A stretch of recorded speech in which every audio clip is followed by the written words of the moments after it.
La voz de la diáspora venezolana. El espacio semanal pionero, lugar de encuentro de ciudadanos y organizaciones transnacionales de venezolanos, donde se comparten proyectos e iniciativas y se exhiben los logros de la nueva geografía de Venezuela. En el aire desde 2017, a través de rcr750.com, la emisora también pionera de la radio venezolana. Y, tras su breve receso, ahora en el canal del Observatorio de la Diáspora Venezolana, conducido por el profesor Tomás Páez y su equipo. Buenos días, buenas tardes, querida audiencia global. Hoy, como de costumbre, desde el año 2017, todos los lunes, nos vemos en este espacio La Voz de la Diáspora. Hoy es 23 de septiembre de 2024.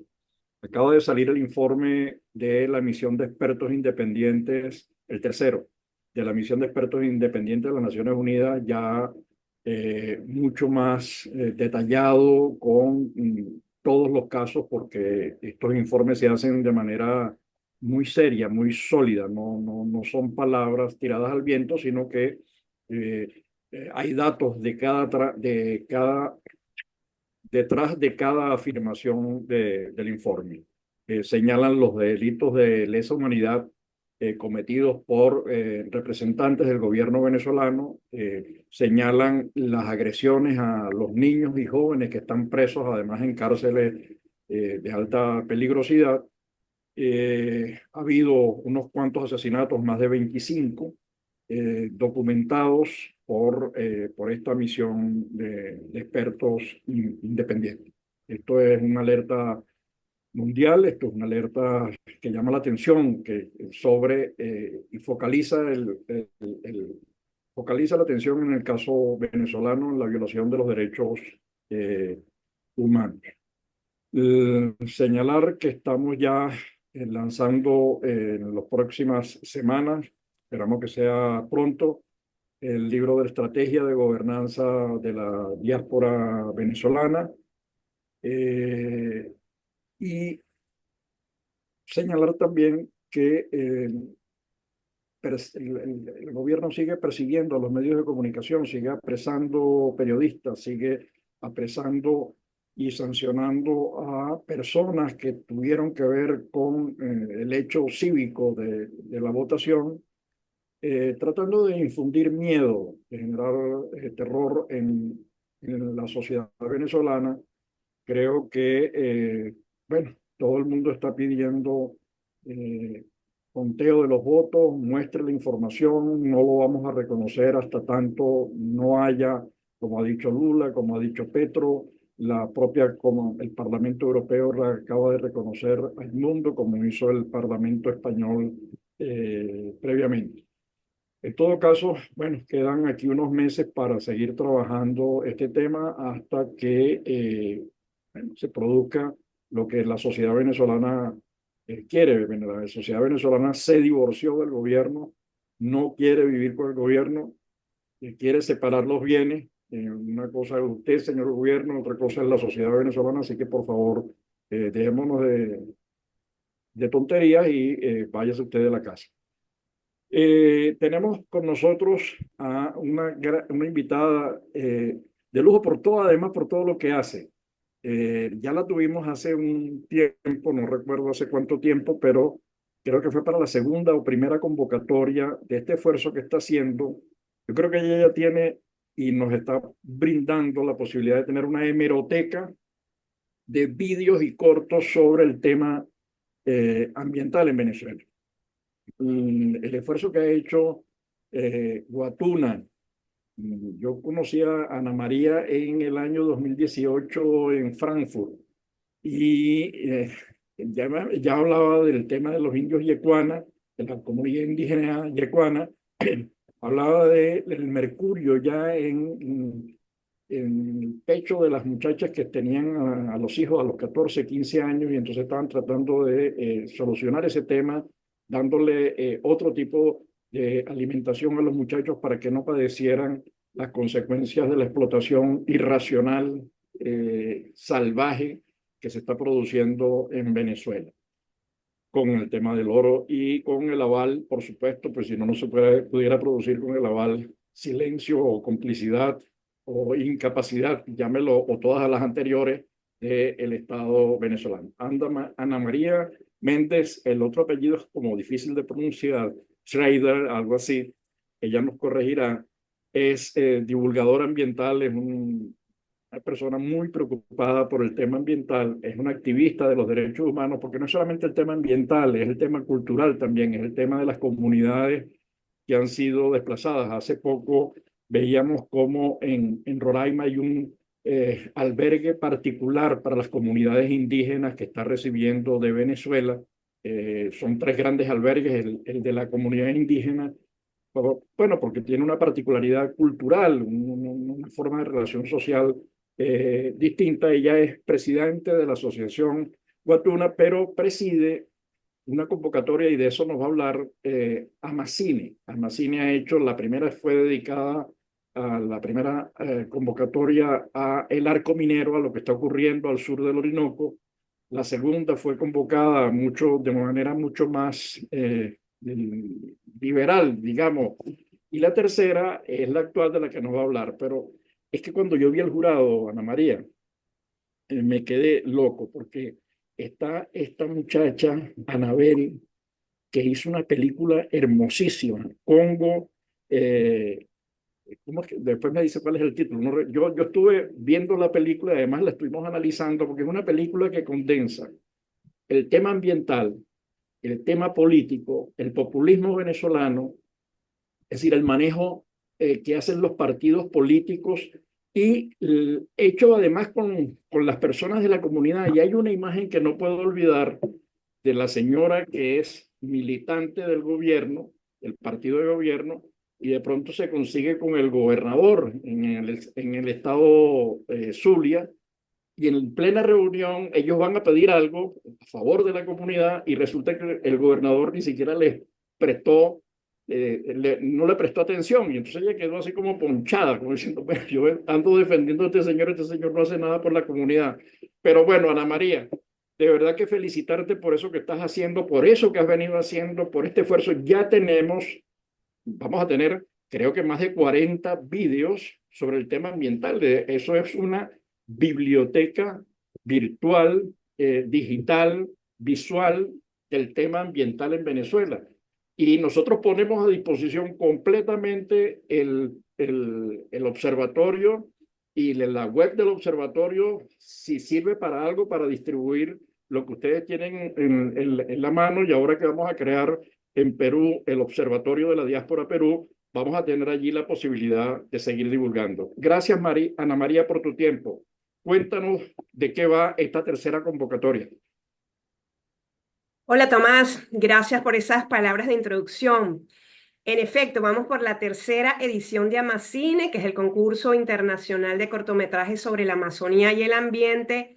3 años consecutivos que ha sido arduo, porque no es fácil mantenerse en el tiempo con este tipo de concursos. Inclusive la mayoría o muchos de estos concursos de cortometrajes y festivales de cine terminan cerrando, terminan desapareciendo por falta de presupuesto, falta de organización y falta de metas claras. De manera que haber llegado hasta acá y haber superado todas esas barreras, pues nos llena de orgullo y de entusiasmo para seguir adelante. Ok, que yo creo que ustedes tienen en la mano de verdad una cosa valiosísima para dar a conocer, porque el caso de Venezuela es poco conocido o poco explotado. Yo no sé si hay un sesgo ideológico en el manejo de las organizaciones que dicen ocuparse del tema ambiental. Pareciera que más que ambiental es ideológico ambiental, porque de Venezuela aparece poco en el mapa.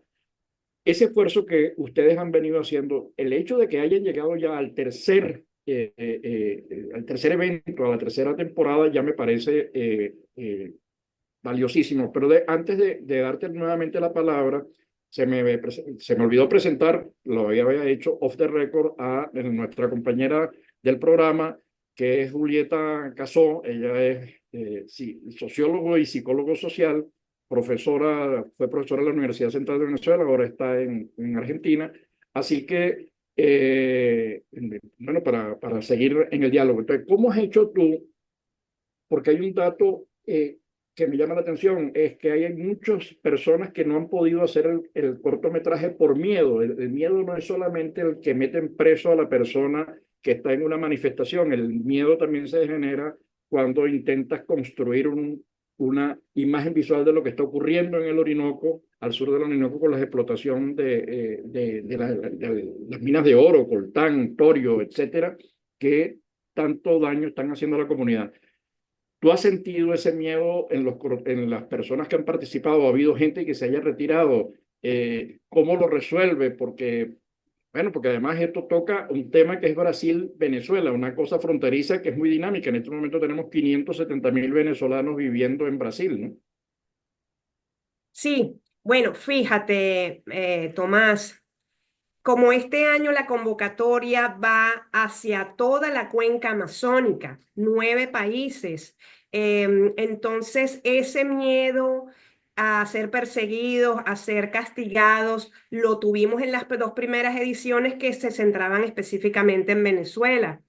Ahora no hemos tenido, no hemos medido ese miedo tanto, aunque sí nos han dicho uno que otro productor que han tenido que cambiar un poco en los diálogos, los textos dentro de los cortos por temor a ser sancionado. Incluso no solamente temor a ser sancionado, sino que ya les habían dicho expresamente que no pusieran tales o cuales datos. Pero ese temor no lo hemos sentido en el resto de participantes que vienen de Bolivia, Ecuador, Perú, Brasil, Colombia. Se ve que pues ahí la censura obviamente no funciona, no está presente de la manera que está ahora mismo en Venezuela.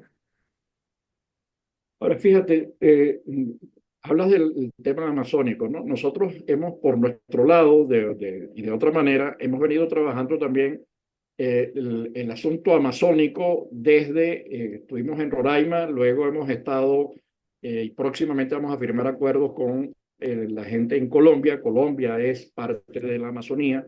Creo que este es un tema que nos une. Luego, además, hay un pacto amazónico que tiene unas líneas de trabajo que podrían ser de mucho interés y para los cuales este trabajo que tú has venido haciendo desde Guatune y Amacine es muy útil. Estamos estableciendo un acuerdo también en Perú que se ve muy afectado por la explotación minera bueno, en la zona de la Amazonía.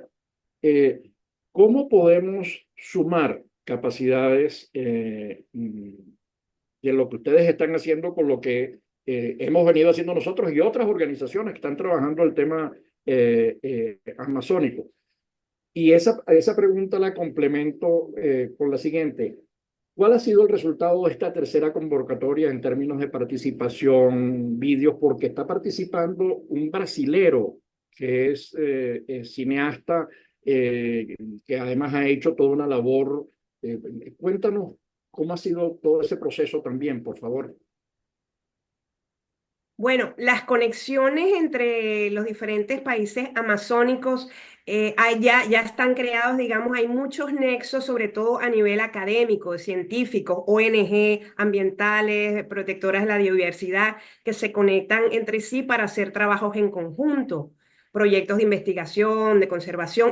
Incluso hay uno de los cortos inscritos este año que se ve un convenio científico entre dos países amazónicos para salvar la biodiversidad.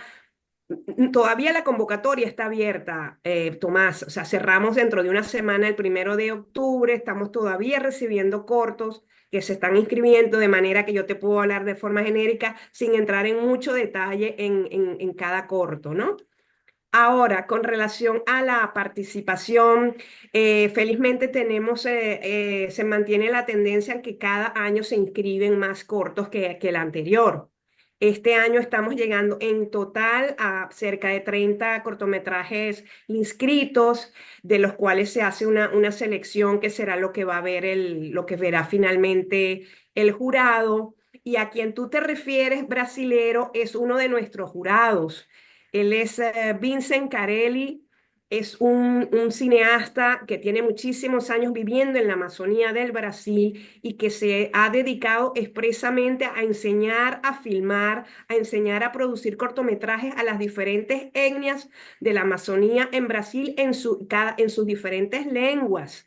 Es una persona sumamente conocida por un programa que se llama Video nas Aldeias, Videos en las Aldeas, y es de un verdadero honor que él haya aceptado ser jurado en esta edición. Nos costó dar con él, conseguirlo, le enviamos montones de comunicados hasta que finalmente nos respondió y aceptó. Entonces, bueno, es un honor tenerlo junto a Anabel Rodríguez, nuestra cineasta venezolana, y una chica de la Amazonía de Perú que se llama Mar Kio. Claro, es que yo viendo los videos, yo decía, bueno, yo conocí y participé en el primero. En ese momento había, creo que eran 13. Después hubo unos cuantos más. 17, 25 y este año 30. Así vamos, Bueno, imagínate tú. creciendo. Entonces, pensando en el jurado, tanto el brasilero como la venezolana, como la peruana, decía, es que tenemos, eh, eh, así como los posgrados y los cursos y los diplomados, uno puede montar, bueno, contenido, tal bibliografía. Dice, bueno, en este momento tenemos una hemeroteca que le roncan los motores, ¿no?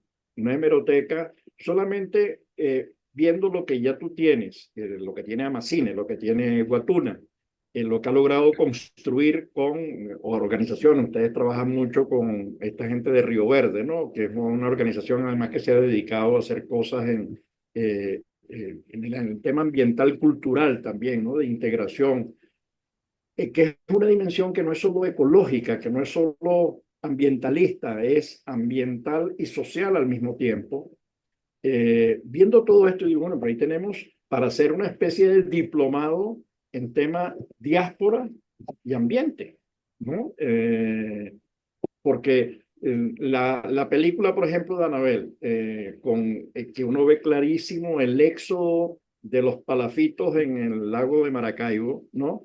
Eh, lo que ha ocurrido, el primer premio de Sojo Orinoco, o las estrategias para preservar al caimán, con el apoyo de Dinamarca. Uno dice, bueno, pero el trabajo que ustedes han hecho y recopilado da para formar gente, personas, posgrados en el tema ambiental, no solo ambiental, sino ambiental social, porque es preservación de cultura, un poco lo que está haciendo el cineasta brasilero, que va más allá del tema ambiental, y eso encaja perfectamente dentro del pacto de la Amazonía. Digamos que ahí es posible pensar en algo más que, yo no sé si ustedes lo han pensado, y sería interesante poder explorar posibilidades de hacer algo que pueda aprovechar todo ese potencial que ya ustedes tienen en la mano, que vale oro.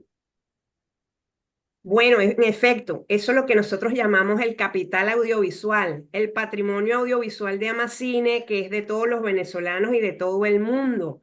Lo hemos prestado puntualmente a diferentes instituciones y personas que van a eventos en Europa, en el Caribe, en Roraima, en Brasil, que nos los han pedido para presentarlos en la universidad. Los hemos prestado y han hecho cineforos, lo cual pues ¿cómo se dice? Extiende el alcance de Amacine a otros países con la misma problemática, y se muestra la situación puntual de cada corto, se discute, lo cual pues por supuesto le da mucho, no solamente es la ganancia para Amacine, sino que se muestra el trabajo de audiovisual, el talento de todos estos productores que están día a día monitoreando y haciéndole seguimiento a lo que está pasando en la Amazonía. Ok, entonces, ¿cómo hacemos? Porque yo recuerdo haber participado, haber contribuido alguna vez en Inglaterra, creo que fue, ¿no? Que se pudo presentar algunas de las. Porque yo creo que ese es en lo que hay allí, da para más allá de la presentación. Lo que ustedes tienen da para lo que ustedes han logrado construir. Da para hacer una especie de diplomado ambiente, sociedad, diáspora, no sé cómo llamarlo, pero da como para eso.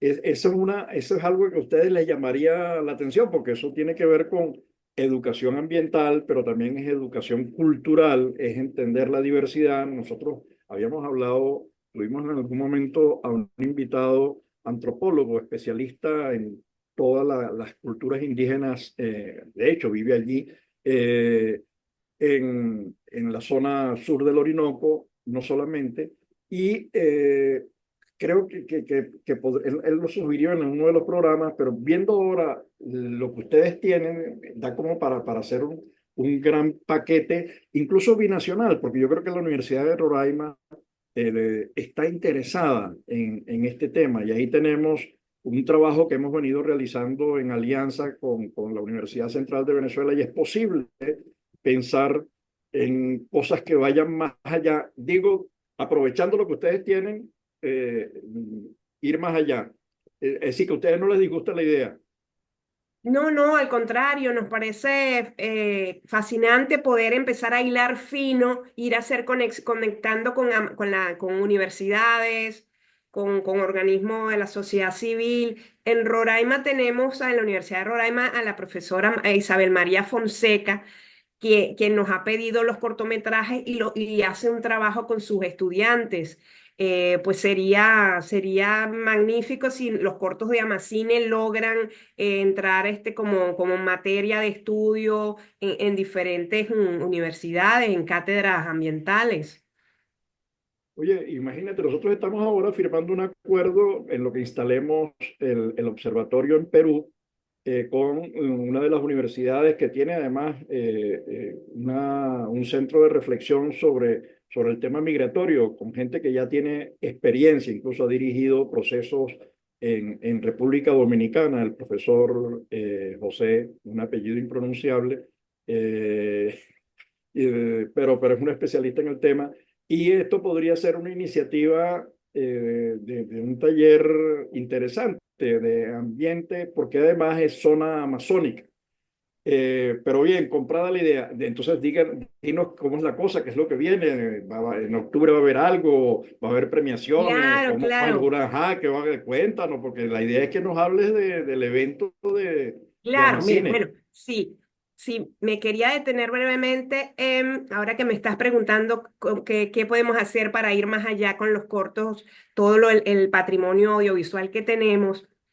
En una conversación con una muchacha ticuna en el Amazonas de Colombia, que tuvimos la suerte de estar allí a principios de año, ella me hablaba y me decía, si nosotros tuviéramos acceso a una buena cámara, a una buena filmadora, eso para nosotros significaría hacer nuestros propios cortometrajes, filmar nuestras tradiciones, a las mujeres, su trabajo, las amenazas que tenemos. Podríamos llegar a las escuelas, podríamos llegar a otros festivales de cine, o sea eso pues podría ser importante. Nuestro trabajo esencial es comunicacional, ¿no? Dar apoyo a los productores de cortometrajes, pero también podríamos tratar de conseguir ayuda financiera para apoyarlos a que ellos consigan sus cámaras y puedan producir sus propios cortos como ellos nos dicen. Nosotros tenemos un premio fijo en metálico que es como un complemento de nuestro trabajo en realidad,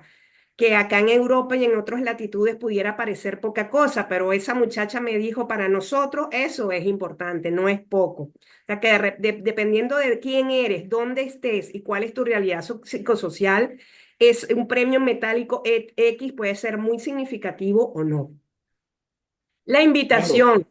ok. Tenemos una cita este 17 de octubre próximo en la sala Espacio Ronda de Madrid a las 7:30 de la noche, donde vamos a tener unos panelistas muy profesionales, como es el caso de Anabel Rodríguez, nuestra cineasta venezolana, quien es presidente del jurado. Vamos a tener a Francisco Andrés Pachi para los amigos, quien es educador en sistemas complejos, y al biólogo Rafael Rodríguez Altamiranda. Estaré yo también.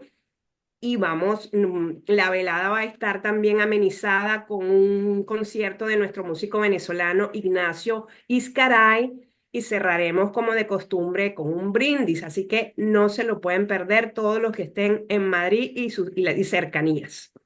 Ok, entonces eso arranca el 17 de octubre en Madrid. ¿A dónde sigue?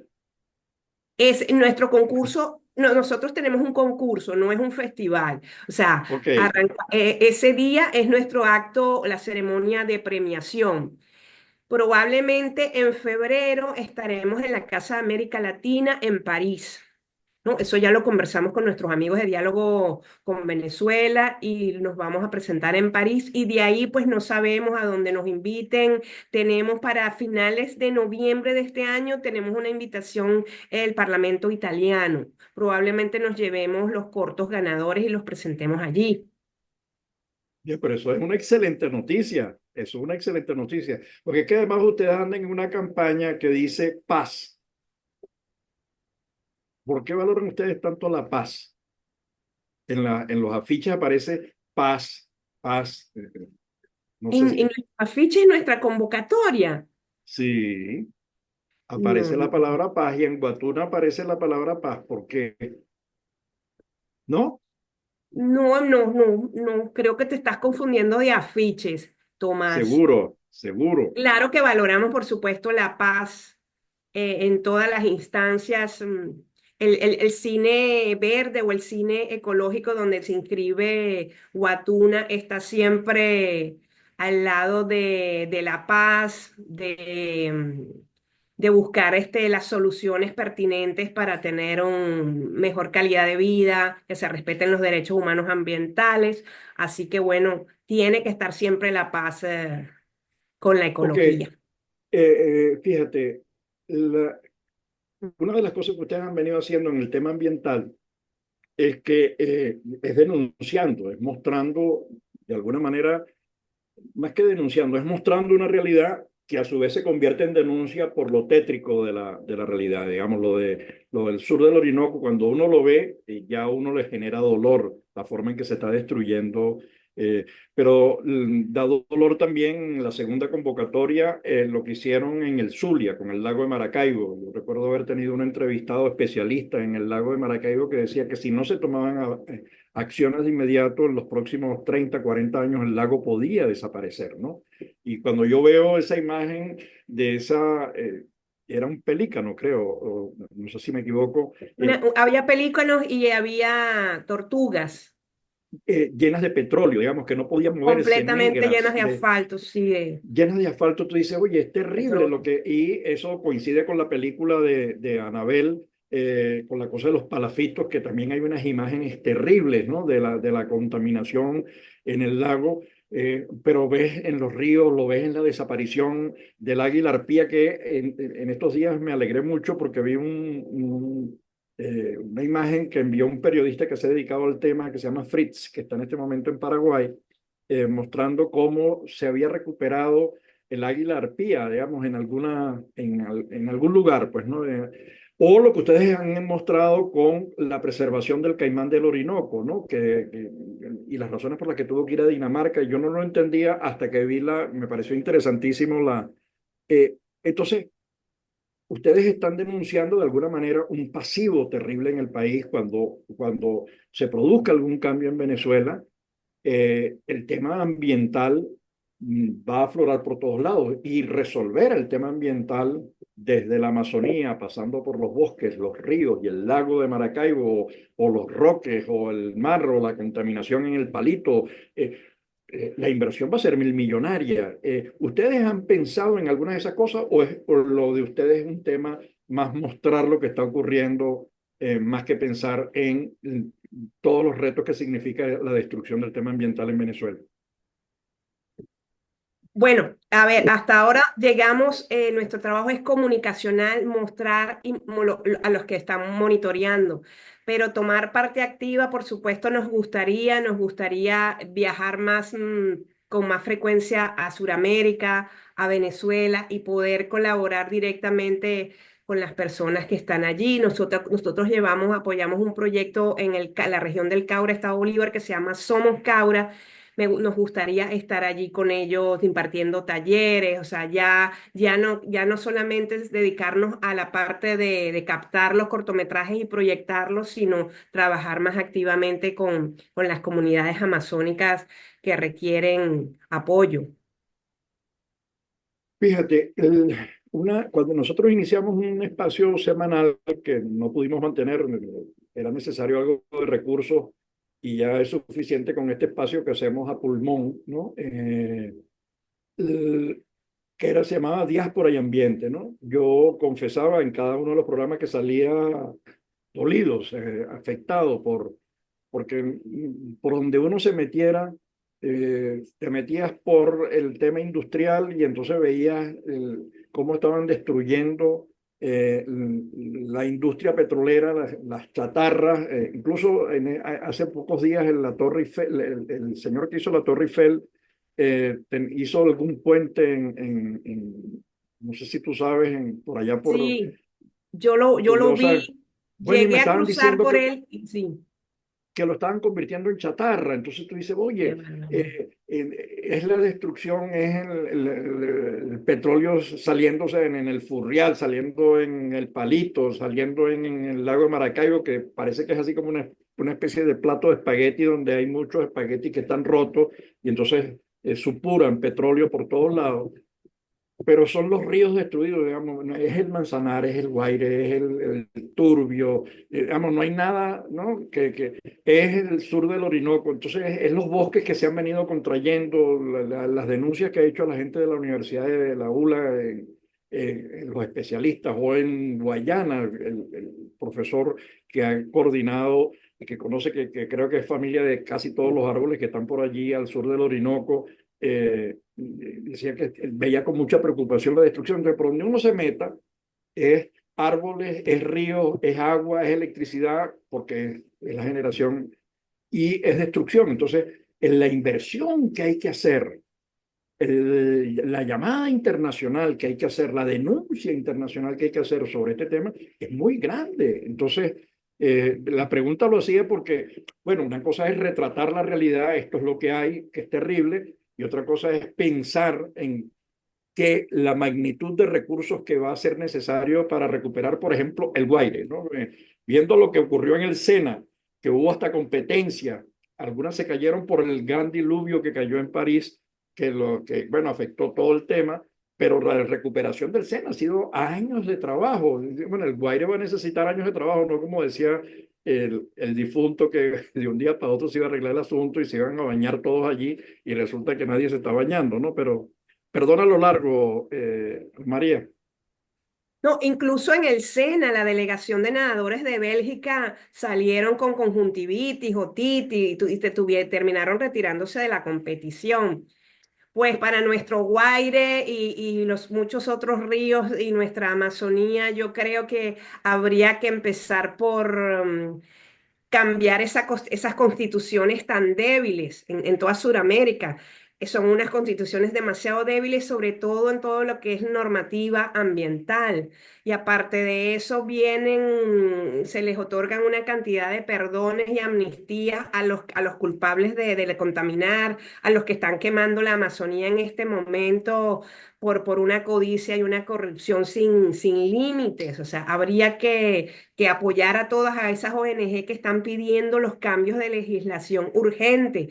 Y además, bueno, en el caso de Venezuela, entre otros, hay maderas y hay animales, hay tráfico de fauna silvestre que sale permisado por los propios ministerios del ambiente. Entonces, una vez que van permisados por los ministerios del ambiente correspondientes, ¿cómo los para? ¿Cómo le hace seguimiento una vez que salen de sus países?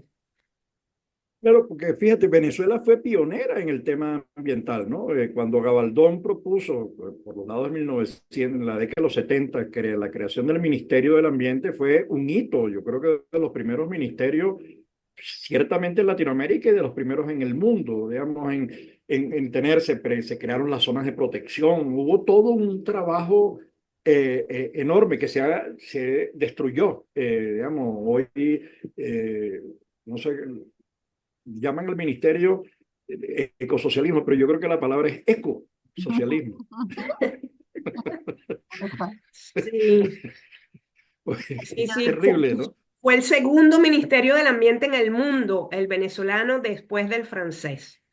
Después del francés, Y ok. Arnoldo José Gabaldón fue el primer ministro del Ambiente de Sudamérica.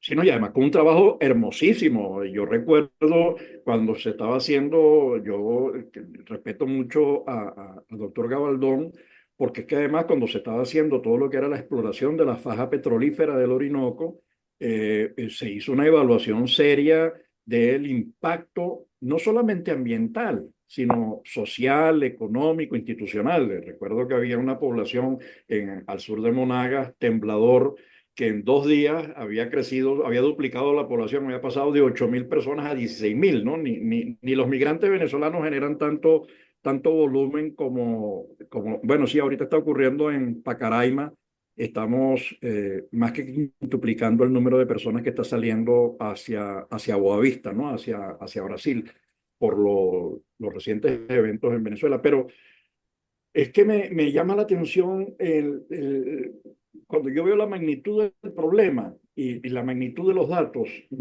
realmente me asusto. ¿Cómo hacer para recuperar los bosques? Pues los bosques fáciles, bueno, si siembras árboles, porque los árboles tienen un tiempito para crecer, pues hay que regarlos, hay que preservarlos, digamos, hay que hacer, no es sembrar un árbol y ya está. Entonces, el tema de los bosques, luego el tema de los ríos, eh, viendo la complejidad de ríos como el Turbio, el Guaire, Manzanares, bueno, ya uno se asusta, ¿no? De la inversión, del trabajo, de la institucionalidad que hay que crear, ya no digamos el Orinoco bueno, que es la fuente de generación eléctrica del país. ¿Cómo hace uno y dimensionar la magnitud de la inversión y de los aliados que necesitamos en el mundo para poder recuperar por lo menos parte del ambiente que ha sido destruido con unas políticas desastrosas, sobre todo esa del arco minero, que le queda muy bien bonita la palabra cuando es destrucción minera del país, ¿no?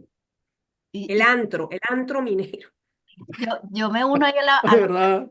de, de Tomás, Ana María, porque sabes que cuando uno habla de los temas ambientales en Venezuela, afuera y con gente que no está asociada al tema ambiental, a veces la respuesta es, está pasando cosas tan graves en Venezuela que por qué preocuparse por el ambiente, ¿no? Pasa como, digamos, eso es un problema no tan urgente y no nos damos cuenta la urgencia del problema, ¿no?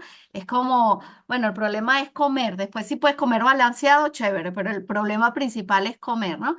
Y por otro lado, creo que muchos venezolanos por muchos años se creyó que era como inagotable el tema de las riquezas naturales, vamos, cómo se va a terminar de destruir esto. Era la idea de que en Venezuela tú tirabas una semilla de algo y crecía una planta y nos damos cuenta que, digamos, la destrucción, como dicen, que se ha venido dando, puede llegar un momento que esa idea no sea así, esa idea que uno tiene de, por ejemplo, Caracas, que es todo verde y tú dices, bueno, puede dejar de estar así si no hacemos algo. Pero la pregunta es, ¿cuál es el mensaje que nosotros le podemos enviar a nuestra audiencia que quizás no está relacionado con el tema de ambiente, que piensan todavía que el tema de ambiente es un problema de interés de los ambientalistas, y que como nosotros no estamos haciendo nada para dañarlo, digamos, no, es como el tema de la contaminación. Yo no hago nada para contaminar, pero bueno, hay cosas que sin darte cuenta lo estás haciendo. ¿Cuál es el mensaje? Es decir, ¿cómo hacemos para que mucha gente afuera se dé cuenta que en Venezuela pasan cosas terribles y también pasan cosas terribles en el ambiente y que podemos participar de alguna manera, o por lo menos estar enterados? Pues yo lo que siento es que ante tanta tragedia pasa como desapercibido, ¿no? Y es una tragedia más entre todas las que estamos viviendo, ¿no? Bueno, sí, allí yo diría que el cine verde, el cine ambiental es clave justamente por eso, porque antes de los años 90 pasaban una cantidad de cosas y si tú no vivías ahí al lado del río contaminado o donde te estaba montando la empresa contaminante, pues a nadie le importaba, en el resto del mundo eso pasaba desapercibido, eso no es mi problema.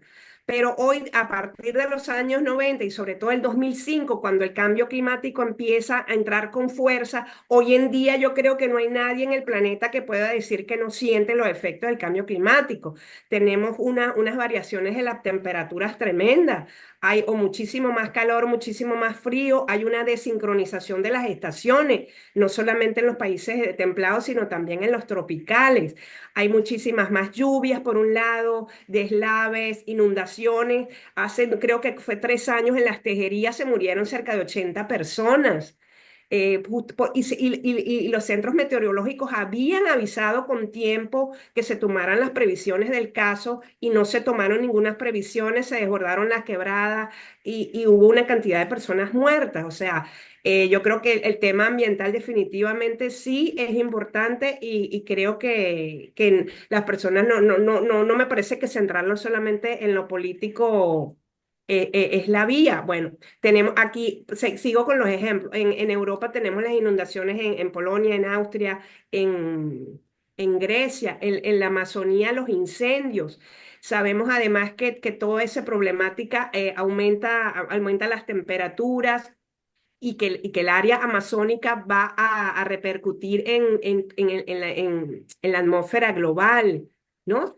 Que lo que esté pasando allí nos va a afectar de manera a todos en el planeta. Yo no sé, creo que un poco esa es la misión que hemos tenido en Amacine y un montón de organizaciones de hacerles llegar ese mensaje a las personas que todavía piensan que eso no es importante. Hay muchísimas personas en Venezuela que están dejando de comer, ya no producen, por ejemplo, en Paraguaná, porque los calores son tan extremos, la aridez ha ido a tal extremo que ya ellos no producen lo que producían antes y han tenido que desplazarse, han tenido que emigrar. O sea que a la situación que ya era mala, ahora es muchísimo peor. Entonces creo que por allí hay que irle mostrando a las personas que el tema ambiental sí endurece mucho más la vida de los venezolanos. Claro, y yo pensando en la pregunta de Julieta, como desconocedor del tema, eh, escuchando, por ejemplo, las denuncias que se han hecho en los roques, en la construcción irracional que se está haciendo en los roques, que pone en peligro uno de los corales más importantes. Es que a mí me cuesta decir de los más importantes, pero un coral muy importante en el mundo, que es el de la que está en los roques, y eso tiene consecuencias para la vida. Entonces, el tema de informar ya es, y por eso yo valoro mucho el esfuerzo que hace Amacine, porque es mostrar lo que está ocurriendo. Ya eso vale oro. Eh, pero formar a la gente, ese esfuerzo que hace la gente de Río Verde, e incluso con los cuadernos, mostrando la biodiversidad, etcétera, me parece que es otro. Creo que allí hay gente que ha hecho esfuerzos interesantes desde las primeras generaciones que trabajaron en el Ministerio del Ambiente, las que han trabajado en Imparques, digamos, construyendo enfoque, talleres, formando. Creo que vamos a necesitar un esfuerzo enorme en el terreno educativo y tú que eres educadora, para ir cerrando el programa, Ana María, bueno, con que quiere finalizar, invitando por supuesto a toda nuestra audiencia a participar y a conocer la experiencia, el trabajo enorme, inmenso de Amacine con esta tercera convocatoria, donde van a salir premiados algunos de los videos, de los cortos que se presentaron, que concursaron. ¿Cómo cerramos el programa? Dinos tú, que eres la invitada del mismo. Bueno, retomando un poquito la pregunta, la del planteamiento de Julieta, el siglo pasado se nos insistía mucho en el tomar conciencia, concientizar, eso nos los vendían en todas partes, en la escuela, en la universidad. Después, unos años para acá, no se cambió a cambio, cambio, cambio. Y ahora el verbo es actuar, pero actuar ya, ya mismo, todo de manera imperiosa para poder cambiar lo que está funcionando mal en este momento para tener para el futuro mejor, que es lo que está haciendo el cine ecológico y lo que está tratando de mostrar Amacine. Bueno, no, nada, volver a insistir en que estamos premiando y cerrando esta tercera edición el 17 de octubre en Madrid. Vamos a tener una velada interesantísima, llena de discusión y de proyección de unos cortos que este año son de altísima calidad. Se ve que la gente, los productores han hecho un esfuerzo importante en mejorar sus producciones y entonces, bueno, les va a encantar lo que vamos a ver esa noche allí. Bueno, nosotros desde el observatorio encantado de poder contribuir en lo que podamos a apoyar este esfuerzo que sostenido, no es un esfuerzo puntual, es un esfuerzo sostenido y eso hay mucho bla bla y hay mucho en algunas organizaciones, nosotros las llamamos de lucro sin fines, y hay un trabajo acá enorme, sostenido, un esfuerzo, bueno, convocar, promover, invitar, construir. En la presentación, todo eso es un trabajo de hormiguita importante y yo creo que eso vale oro. Así que felicitarte ante todo, felicitar a Guatuna por esta nueva convocatoria, felicitarlos por la nueva premiación y lo que podamos contribuir a seguir difundiendo de otras maneras el esfuerzo que ustedes han realizado, allí estaremos. Así que mil gracias a nuestra querida audiencia global y a Ana María, por supuesto, por habernos cedido su tiempo. Y estaremos con ustedes como de costumbre todos los lunes a las 12 del mediodía, hora Venezuela. Buenas tardes, gracias. Chao. Adiós, gracias.